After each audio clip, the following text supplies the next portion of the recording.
நான் யார் என்றால் இந்த வனத்திலே வாசம் செய்யக்கூடிய என்னை பணித்த இந்த வனத்தை உற்பத்தி செய்தது என் தாய் சக்தி. சக்தியால் உருவாக்கப்பட்ட என் பெயர்தான் அன்னக்கிளி. என்னை பணித்த என் சக்தி தான் பெரிது. என்ன படைத்ததோ என்ன தேவி என் பெயரோ அன்னப்பறவை அன்னபர்த்தி எங்கள் கங்கை தான் பெரிது. என்னை பணித்த தாய் சக்தி தான் பெரிது. என்னதான் பெரிது சக்தி தான் பெரிது. என்னதான் பெரிது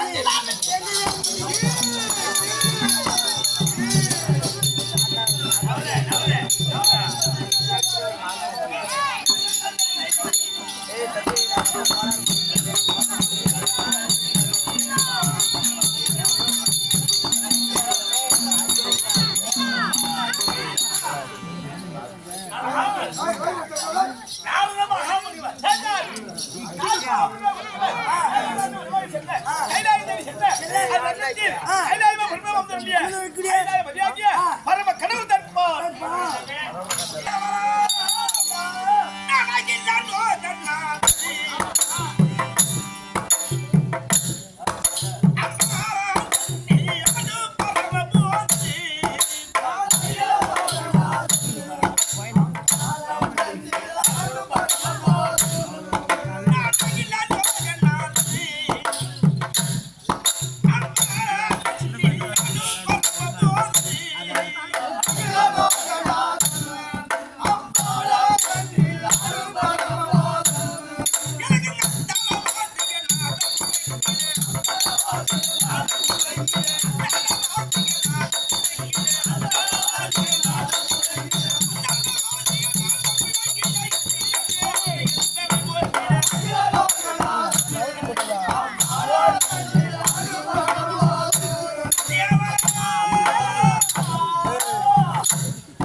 நல்ல பாம்பு நல்லா ஊப்பு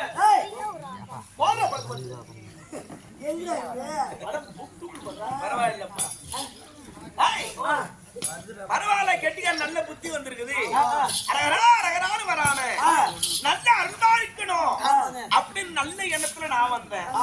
ரெண்டாவது பாம்புடா பாம்புடா போடுறா பறத்தை பார்த்துன்றிய நல்லா இருப்பே நீ. ஒரு கை பெட்டி போன வருடம் எப்படி ஆசீர்வாதம் தந்தேனும் அதை போல் இந்த வருடமா நீ அப்படியே வாழ்வாயிடா.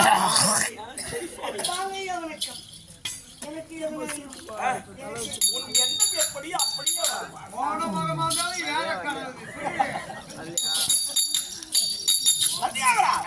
சபையை மாத்திரையா இது எப்பயார் விட்டு ஒரு சபை தெய்வ கிராட்சியம் முடிந்த சபை சத்தமிழ் புலவாரியோ சித்தமை வந்து நீங்கள் புத்தியில் புகாண்டிடோ இந்த நாடகத்தில் சிந்தைகள் விளப்பாராகி செவிதானி கேட்பாராகி எங்கள் இந்த சொல் கூறிடாமல் ஒரு தீ ஆள்வி செந்தமிழ் புலவையேனும் சிற்றமை வந்தீர் என்று சொன்னார். நாங்க நடத்துகிற அவரோடு எதிர்பார்த்து கூட வந்திருக்கீங்க இல்லையா? வந்துட்டே பாக்குறாங்க யாரு இந்த உட்கார்ந்து இருக்கிறாங்க பாரு, இவங்கதான் எங்க ஆளு இந்த படுத்துக்கிறது பூரா ஓடு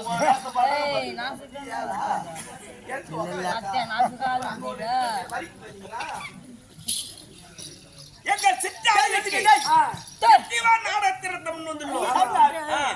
புத்தியில் திறந்தவாறு உங்களிடம் இந்த நாடகத்தில் கற்றோன் என்று கல்வியில பேசவே கூடாது.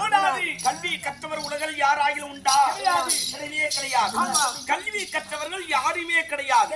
அது ஏன் சொல்றேன்னு கேட்டா, கற்றது கை மண்ணளவு, கற்காது மண்ணளவு, கற்காதது உலகளவு. குற்ற கிழமைகளை இன்னும் ஒதுகின்றால் செத்த வீண் வந்து கூறாதே. கலைவாணி இன்னும் படிக்கிறா சொல்றோம். ஆனா ஆமாங்க ஐயா, ஒண்ணு திருத்த முடியாது. ஏன்னா ஒரு கிராமம்னு ஒண்ணு இருக்குதுன்னா அந்த கிராமத்துல சர்பத்து கடை ஒண்ணு இருக்கும். அது நல்ல இனிமையான ஒரு பொருள், வெயில் காலத்துல குளிர்ச்சி தரக்கூடிய ஒரு குளிர்ச்சி நல்ல வியாபாரம் ஓடுது அந்த கிராமத்துல. அந்த சர்பத்து கடைக்கு பக்கத்துல இந்த கலியுகத்துல பக்கத்துல ஒரு சாராய கடை வச்சா சர்பத்து கடைக்கு விலை ஓடுமா, சாராய கடைக்கு விலை ஓடுமா? நான் சர்பத்து கடை மாதிரி பேசுறேன், நீ சாராய கடை மாதிரி களை வெட்டாங்க.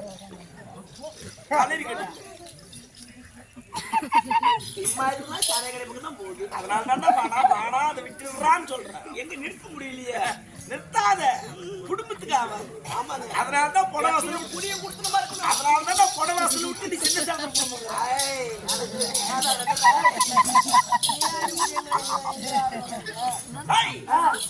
கலைவாணி படிக்கிறா சொல்றோம். கலைவாணி என்ன படிக்கிறா சொல்லு பாப்போம். கலைவாணி என்ன படி எங்களுக்கு தெரியல சாமி.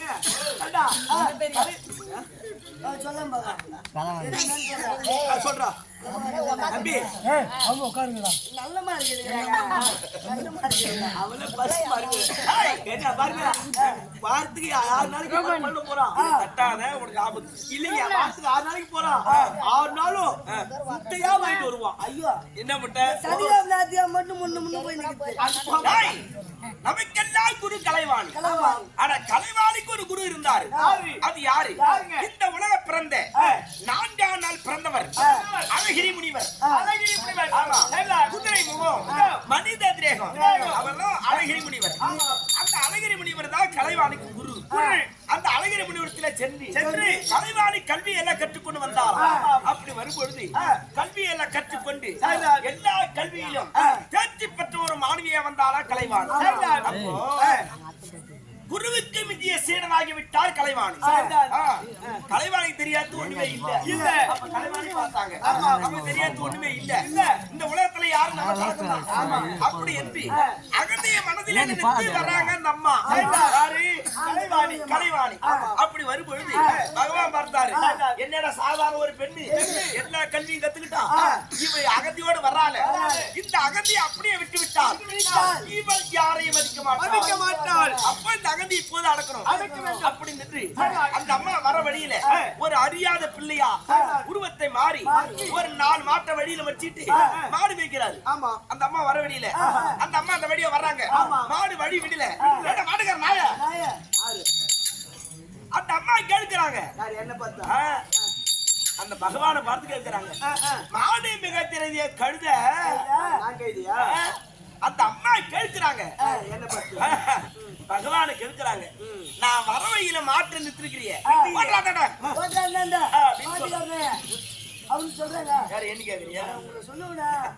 அப்படின்னு அந்த அம்மா கேட்கிறாங்க. ஏம்மா, மாடு மேய்க்க தெரியாத பிள்ளையா இருந்தாலும் அவனுக்குன்னு ஒரு மரியாதை கொடுத்து பேசணும். ஆனா மரியாதை இல்லாத பேசுறீங்க, நீ யாரு மாலு அப்படின்னாரு. எனக்கு தெரியல, எனக்கு தெரியாதா? தெரியாதா?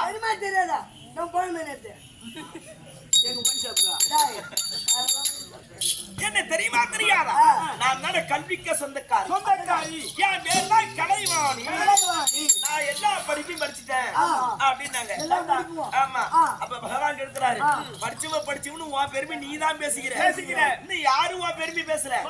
ஆனா உன் பெருமை வெளியே தெரியணும்னா நான் மாடு மிக தெரியாதவன் தான். என்ன மாடு மிக தெரியாத கழுதுன்னு சொன்னியே, என் மாட்டை என்னால பேர் சொல்லி கூப்பிட தெரியல. மாட்டை எப்படி கூப்பிடுவாங்க? மாடு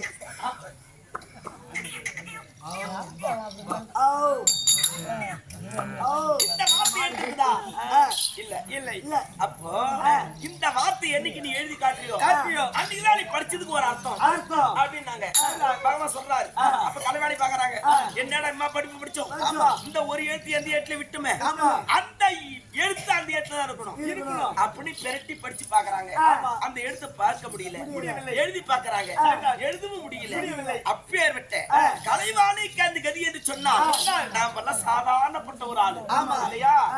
அவங்க எழுதுந்த சாதாரணமா கொஞ்சமா படிச்சு நடத்துறோம். ஆமா. அதனால கலைவாணிக்கு சமமாக நாங்கள் கற்றவர் கிடையாது, தெரிந்தவர் கிடையாது. ஒரு அளவுக்கு எங்களால் முடிந்தவரை சித்தறிவு கட்டிய வரலாற்றை காட்டுவோம். சிந்தைகளை விட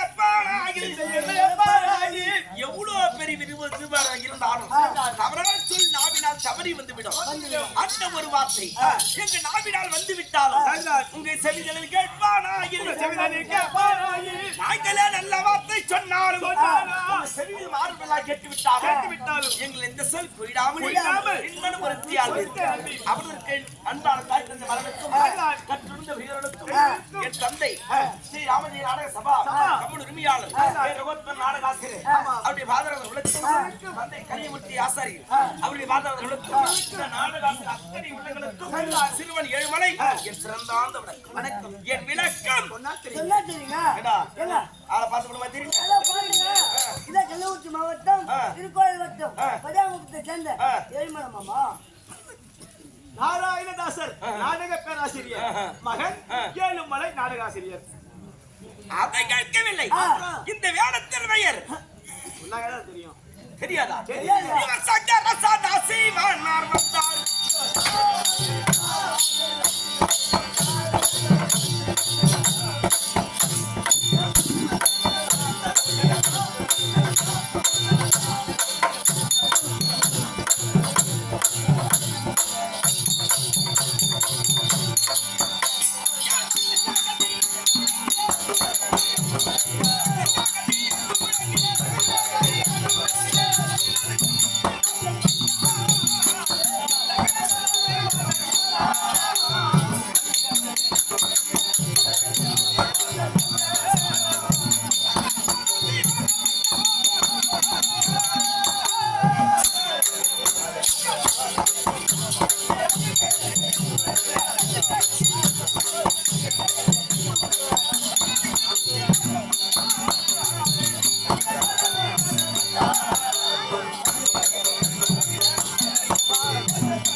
எல்லாத்துக்கும் படி அளக்கிறாள்.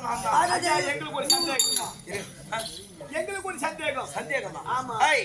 ஒரு மனிதனாக பூமியிலே பிறந்தால் அந்த மனிதனுக்கு சந்தேகம் வரவே கூடாது. அது ஏன்?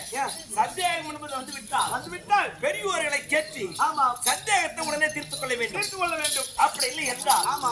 அவன் வாழ்க்கையே சந்தேகமாகிவிடும். ஆமா. எப்போ சந்தேகம் வந்ததோ பதிலை யாமுரைக்கணும். ஐயா முதல்ல ஒரு பரமசிவம் வந்தாரு. ஆதியிலே வந்த பரமசிவன் மரக்காய் துருவி அது நிற மரக்காயா கோபுரம் அளவா கோபுரம் அளவா அறுத்து போட்டாரு. இரண்டாவது ஒரு பரமசிவம் வந்தாரு. மரக்காய் சொன்னாரு. அப்படியே தலையை வெட்டினாரு. ரூபாய்க்கு 62 ரூபாய் 62 ரூபா 16 மிஷன் அவர் போட்டாரு. மூணாவது ஒரு பரமசிவம் வந்தாரு. அவர் தெராசுல நின்னாரு. நாலாவது இந்த மக்கள் எல்லாம் தேர்ந்தெடுத்து ஒரு பரமசிவனை தேர்ந்தெடுத்தாங்க பாருங்க. ஆமா. நாய வேலை கடையில நியாய விலக்கடை. அதாங்க நியாய விலக்கடை. அதான் அநியாய விலக்கடை. ஏன்னு கேளு 3 கிலோ சக்கரை வாங்கிட்டு வீட்டுல எடை போட்டோம்னா 2 கிலோ சக்கரை தான் இருக்கும். ஆமா. அதான் நியாய விலக்கடை. அது பேரே அநியாய விலக்கடை. ஆமாங்க. ஆனா நீங்க எந்த பரமசிவனும் டேய், நீ கேட்பது தவறல்ல. ஏன்னா கலியுக கொஞ்சம் கொஞ்சமா மாறிக்கொண்டே போகிறது. ஆமா. ஏன் ஆதியிலே வந்த சிவன் இருக்கிறாரு. கோபுரம் அளவா குறையில்லாத அளந்து போட்டாரு. அப்போ ஆனத்துக்கு 3 மலை தவறாமல் வந்தது. இரண்டாவது ஒரு சிவன் வந்தாரு. அந்த மரக்காவை சொருவினாரு. பாதியா வெட்டினாரு. அப்போ மானத்துக்கு 1 மலை தான் வந்தது. இந்த 3வது வந்த சிவன் இருக்கிறாரு. ஜனாசத்தை புடிச்சு அளந்து போட்டாரு சொன்ன பாரு. அவர் வந்து பிற்பாடு வருஷத்துக்கு இப்ப நம்மளுக்கு 1 மலை தான் வருது. அப்படியே அந்த மழை வந்தாலும் நம்மள வாழ வைக்க அந்த மழை வருவதே கிடையாது. நல்ல பயிர் விளைஞ்சி வரும். அந்த அறுவடை போற நேரத்துல அந்த மழை வந்துடும். அந்த மழை வந்தா அந்த பயிரை சேதமாக்கி விடும். நாம இருக்கு இன்னும் கொஞ்சம் கொஞ்சமா அழுகிட்டு தான் வரும். காலம் அப்படி மாறிக்கொண்டே வருகிறது. பிறந்தது கலியுகமா பிறந்தது. நம்ம செய்யற அக்கிரமம் தான் கலி அகமா மாறிவிட்டது. எப்ப நம்ம அகம் செய்ய ஆரம்பிச்சோமோ என் பேர் ராமசாமி. ஏன் ராமசாமி சொல்லி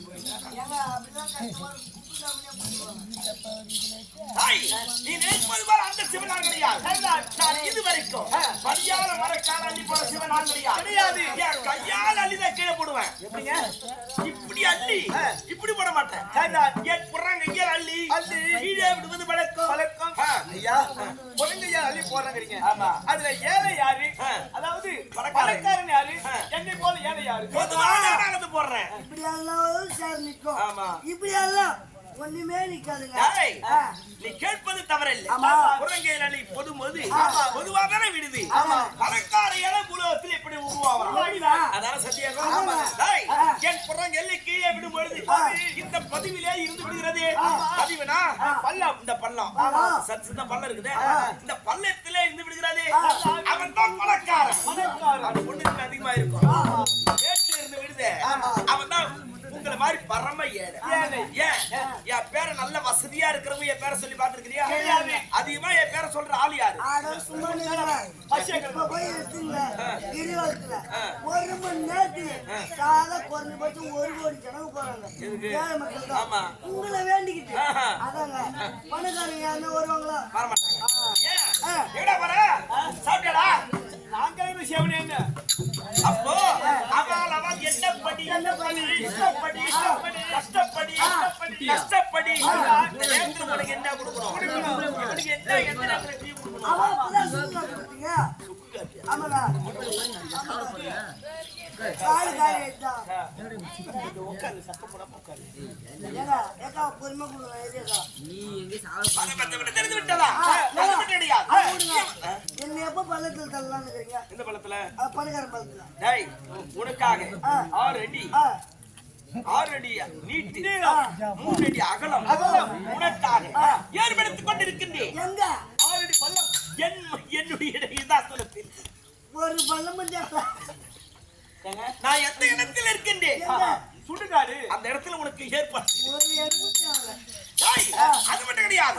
இவர் அழகால நீல கண்டர் வந்தார்.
ஒரு பெயர். ஆமா.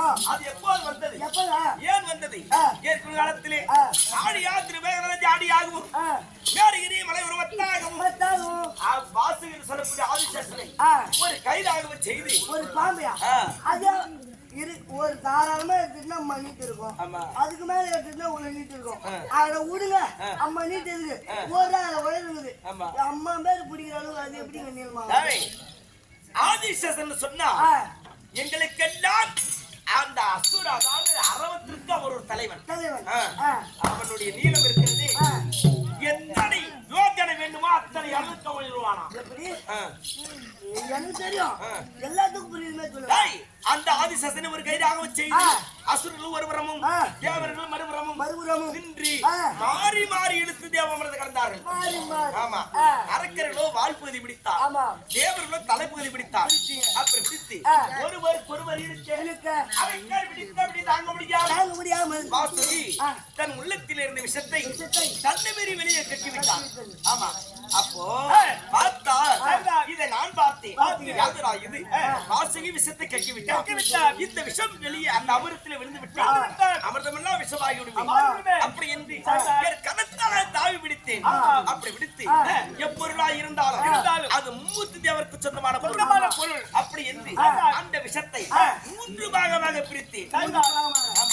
அப்படி பிரித்து முதல் பாகம் பிரம்மாவை அழைத்து பிரம்மா இந்த முதல் பாகம் இது உமாக்கு அப்படின்னு அவங்க கையில ஒரு பாகத்தை கொடுத்து அவன் என்ன செய்தா அந்த விஷத்தை பூமியில தெளித்து விட்டான். உலகத்துல தெளிச்சிட்டான். அந்த விஷம் இன்னமும் அழியாமல் வந்து கொண்டுதான் இருக்குது. ஜீவனாதியில் இருக்கிறாரே ஜீவனாதியில சிவகாமியா ஜீவனாதி அவன் சொல்றான் சிவகாமிக்கிறான் சாமி. அவனுக்கு சூழ் கொடுத்து தப்புல டேய் ஜீவனாதி நேத்திரம் இருக்கிறது. நேத்திரனா கண்ணு உனக்கு கண்ணு இல்ல பாவம். ஆமா சாமி. அந்த கண்ணு இருக்குது. கண்ணுல வெள்ளை விழி இருக்கும். வெள்ளை விழிக்குள்ள கருவிழி இருக்கும். அந்த கருவிழியை நல்லா உற்றுப்பார். சிறிதளவு ஒரு நீல விழி ஒண்ணு புள்ளியா இருக்கும். அதுதான் பிரம்மனால் அளிக்கப்பட்ட விஷம். பெரியோர்களை பார்த்தா அந்த பெரியோர்களை சத்து நேரம் உத்துப்பாரு. என்ன சொல்லுவாங்க? என்னடா அந்த பையன் விஷப்பாரு பாக்குறான் அப்படின்னு சொன்னாங்க. அந்த விஷப்பார்வை அதுதான் பிரம்மனால் ஏற்பட்ட விஷப்பார்வை. ஆமா. அது முதல் பாகம். இரண்டாவது மகன் என் மச்சான கூப்பிட்டேன். ஏன் வரந்தாமா? இரண்டாவது மகன் இது உனக்கு அப்படின்னு அந்த ஆள் கையில ஒரு பாகத்தை கொடுத்தேன். அந்த ஆள் என்ன பண்ணாரு? அந்த விஷயத்துல 2 கையால தேய்ச்சாரு. உடம்பு பூரா பூசிட்டாரு. அந்த விஷயம் என்ன பண்ணும்? உடம்பு பூரா நீளமாகி விட்டது. அப்பதான் அவருக்கு ஒரு பேர் அமைஞ்சது. நீல சாம்பல வர்ண மேனியன். அப்படி என்று அவருக்கு ஒரு பேர் அமைஞ்சது. 3வது மகன் என் பாகம். 2 பேர் விஷயத்தை வீணாகிட்டாங்க. நாம வீணாகப்படாது. ஏன்? அந்த விஷயம் எங்கே இருந்து வந்தது? உள்ளத்திலே இருந்து வந்த விஷத்தை உள்ளத்திற்கு அனுப்ப வேண்டும். அப்படி என்று அந்த விஷம் இருக்கிறது. அந்த விஷத்தை எண்ணி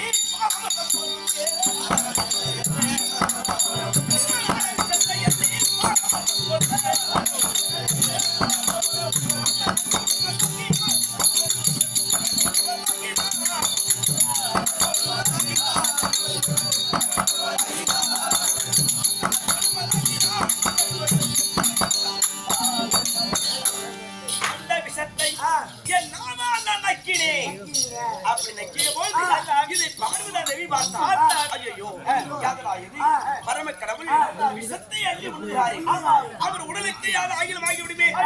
அப்படி என்று ஓடி வந்து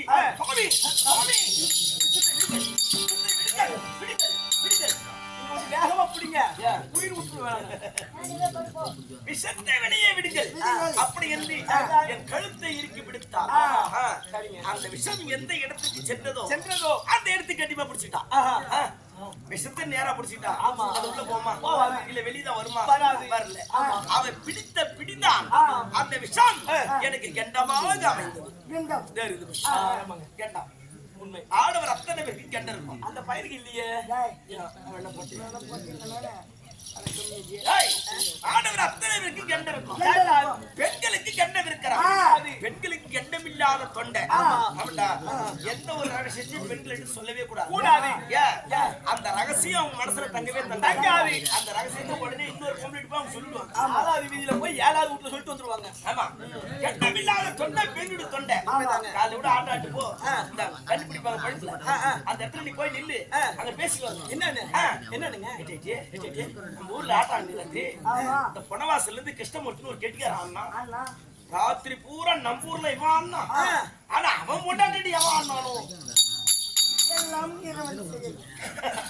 என் முன்னாடி அங்க ஆரம்பிக்க பேசுவாங்களா கெட்டமில்லாத சரிங்க வீடியோ எடுத்துக்கிறாங்க. அதனால கெட்டமில்லாத சண்டை அது மட்டும் கிடையாது. இவன் காலானை காலால் உதச்சவன்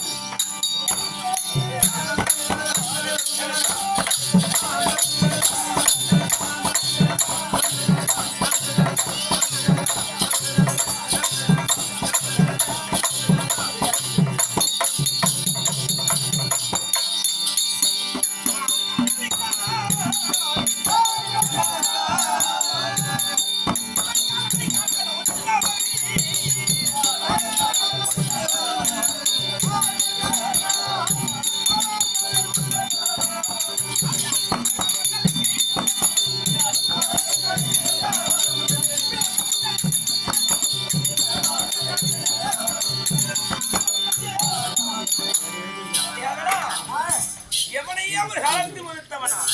அது எனக்கும் எவனுக்கு என்ன பகை? அவனை நான் உதைக்கவே. அது என்ன காரணம் தெரியுமா? அது எவளா நைவசாரி வனத்தி மிருகண்ட முனிவர் அப்படி ஒரு ரிஷி வாழ்ந்தார். அந்த மிருகண்ட முனிவருக்கு வெகு நாட்களா குழந்தை கிடையாது. குழந்தை இல்லாத மிருகண்ட முனிவர் என்னை கோரி நிறுத்தவர் யாகத்தை செய்தார். அவர் தவத்தை மதித்து அவர் முன் சொல்லி, ஐயா முனிநாதா, உன் தவத்தை மதித்து வந்திருக்கிறேன், உனக்கு என்ன வர வேண்டுமே கேள் தருகிறேன் அப்படின்னு சொல்ல, ஐயா கடவுளே, என் பெயரை சொல்ல வெகு நாட்களா புத்திரவாக்கியம் இல்லை, உன்னுடைய அருளினால் எனக்கு புத்திரவாக்கிய வேண்டும் அப்படின்னு சொல்ல, ஐயா முனிநாதா, உனக்கு புத்திரவாக்கியத்தை யாமளிக்கின்றோம். ஆனா ஒரு சிக்கல். அது எப்படி? 100 வயதுள்ள பிள்ளை வேண்டுமா, 16 வயதுள்ள பிள்ளை வேண்டுமா அப்படின்னு கேட்க, ஐயா பரம கடவுளே, 100 வயதுள்ள பிள்ளை எப்படி இருப்பான், 16 வயதுள்ள பிள்ளை அவன் எப்படி இருப்பான் அப்படின்னு அவர் கேட்க, 100 வயதுள்ள பிள்ளை பேரை கெடுப்பான், 16 வயதுள்ள பிள்ளை பேரை எடுப்பான், பேரை கெடுக்கிற பிள்ளை வேணுமா இல்ல பேரை எடுக்கிற பிள்ளை வேணுமா அப்படின்னு கேட்க, ஐயா பரம கடவுளே, 100 வயதா இருந்து பேரை கெடுக்கிறானே அந்த பிள்ளை எனக்கு வேண்டாம், 16 வயது இருந்தாலும் என் பேரை எடுக்கிறானே அந்த பிள்ளையை வரமாக கொடு அப்படின்னு சொல்ல, அதன் பிரகாரம் ஒரு பிள்ளையை பிறக்க செய்து அந்த பிள்ளைக்கு மார்க்கண்டன் அப்படின்னு வேற கல்விச்சாலையில சேர்த்தார். 5 வயது வந்தவுடன் கல்விச்சாலையில சேர்த்தார். 16 வயது வரைக்கும் கல்வியில சரி, பெரியோரிடத்தில் மரியாதை வாங்குவதில் சரி, பெரியோர்கள் இல்ல மார்க்கண்டனை போல் இந்த உலகத்தில் ஒரு பிள்ளை கிடையாது அப்படி என்று பேர்போடு அந்த பிள்ளை வளர்ந்து வந்து விட்டார். அப்போ 16 வயது முடிய காலம் வந்து விட்டார். கல்விச்சாலை விட்டு ஆசீர்வாதத்திற்கு வந்தார். மிருகண்ட முனிவரிடத்திலே வந்து நிற்க, மிருகண்ட முனிவர் முகத்தை பார்த்து ஓடு ஒரு அழுது கொண்டு இருந்தார். எப்போது கல்விச்சாலை வந்தாலும் என்னை பார்த்து பாடா மகனை என்று கொஞ்சம் புலாவி சிரித்த முகத்தோடு பேசுவீங்களே, இன்னைக்கு ஏன் என்னை பார்த்து அழுது முகத்தோடு இருக்கீங்க, அது என்ன காரணம் அப்படின்னு கேட்க, அப்பா மார்க்கண்டா, நாட்களா குழந்தை கிடையாது, குழந்தை இல்லாத அரவணைக்கு ஒரு நபத்தை செய்து உன்னை அருள் வாக்கி மரமாக வச்சேன். அந்த பரமத்தில் கொடுத்த ஆயுள் உன்னை 16 வயது, இன்றோடு 16 முடிய போகுது, நாளை 17 தொடங்க போகுது. ஆனா நாளைக்கு உயிரோடு இருக்க மாட்டேன், தானே பிள்ளை முகத்தை பார்க்கிறோம், நாளை பார்க்க முடியாது அப்படி என்று அது கொண்டிருக்கிறேன் அப்படின்னு சொல்ல, அப்ப பார்த்தால் மார்க்கண்டா, அப்பா எனக்கு ஆயுள் கொடுத்த கடவுளை நானே நேரா போய் பார்க்கிறேன், ஏன் இந்த ஆயுளை கொடுத்தார் அப்படி நானே கேட்கிறேன் அப்படி என்று ஓடி வந்தால் என் சிவலிங்கத்தை கட்டி பிடித்து அழுது கொண்டு இருந்தால் 17 தொடங்கி போச்சு. முடிந்தது. ஆயுள் காலம் முடிந்து முடிந்தது. விட்டது. சபாபதி வேந்தன் யமதர்மன் ஏற்ற கட்டி பார்த்து ஆமா. உலகத்தில் மார்க்கடலில் முடிந்து விட்டது. அவன் உயிரை கவர வேண்டும். அப்படி என்று ஒரு கரத்தில் வாசக்கயிறும் மறுகரத்தில் சூலாயுதம் ஏந்து கொண்டு வந்தான். அப்போ சிவலிங்கத்தை விடுத்திருக்கும் போது அவன் உயிரை கவர முடியாது. எழுந்து வரட்டும். அப்படி சிறிது நேரம் தாங்கி பார்த்தான். அவன் எழுந்து வர மாதிரி தெரியவில்லை. இதுக்கு மேல் விட்டு விட்டான். ஈசன் என்ன தன்னை கொடுப்பாரோ அவர் தண்டனைக்கு நாம் ஆளாகப்படாது. அப்படி என்று கரத்தில் இருக்கும் வாசக்கயிறை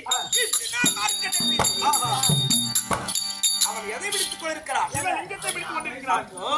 அவனை மட்டுமா இழுக்கும்? என்னை சேர்த்து என் கழுத்தை இறுக்கி பிடித்திருந்தது. சிறப்பு பிறப்பு இல்லாத இந்த ஈசன் விட்டான் வாசக்கயிறு யமதர்மன். இவனை விடலாமா? விடப்படாது. அப்படி என்று சிவலிங்க படி ரெண்டு வெடித்து நான் விஸ்வரூபம் எடுத்து எவனை அப்படி உயர்த்தவுடன் யமதர்மன் 18 நாளிகை பாதாள உலகத்தில் மறைந்து விட்டான். ஆமா, மறைந்து விட்டான் என்பதை விட மடிந்து விட்டான் என்றுதான் சொல்ல வேண்டும். 18 crore சேனைகள் பூமியில பெருத்து விட்டது. தேவரெல்லாம் பார்த்தார்கள். சாதாரண யமதர்மன் 18 நாளிகை இல்லாத காரணத்தினால் 18 crore சேனைகள் வென்று விட்டது. இன்னும் கொஞ்ச காலம் வராம இருந்தால் எத்தனை crore சேனைகள் இருக்குமோ இனிமேல் பூமி தாங்காது. அவனை எழுப்பி விடுங்கள் அப்படின்னு சொல்ல பாதாளத்திலிருந்து யமதர்மனுக்கு மறுபிறவி கொடுத்து அவனை மறுபடி விளக்க செய்தி காலை வைத்தார். ஐயா வரவு கடவுளே, நான் என்ன ஐயா பாவத்தை செய்தேன்? எனக்கு ஏன் 16 வயது கொடுத்தீங்க? மேலும் மேலும் உன் தோழையை நாவினால் பேசணும். உன் பெருமையை நான் வாயால பாட வேண்டும். எனக்கு ஆயுளை கொடுங்கள் அப்படின்னு சொல்ல அவன் பக்தியை மதித்து என்னையும் அறியாமல் மார்க்கண்டா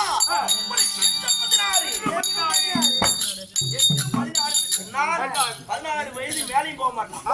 16 வயது கீழவும் வர மாட்டான். அப்போ சிரஞ்சீவி பட்டம் மார்க்கண்டன் என்ற பெயரை அகற்றி மார்க்கண்டையர்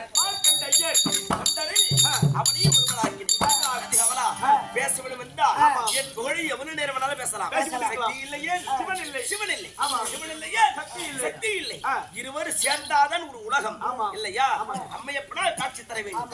அப்படி அம்மையப்பனாக அமர வேண்டும் என்றால் சக்தி இடமாகத்தில் அமர்ந்தால் மட்டும்தான் அம்மையப்பனா அமர முடியும். சாம்பிராணி மனித சக்தி இருக்கிறார். ஈஸ்வரன் உமையவளை கொண்டு வா. பார்வதி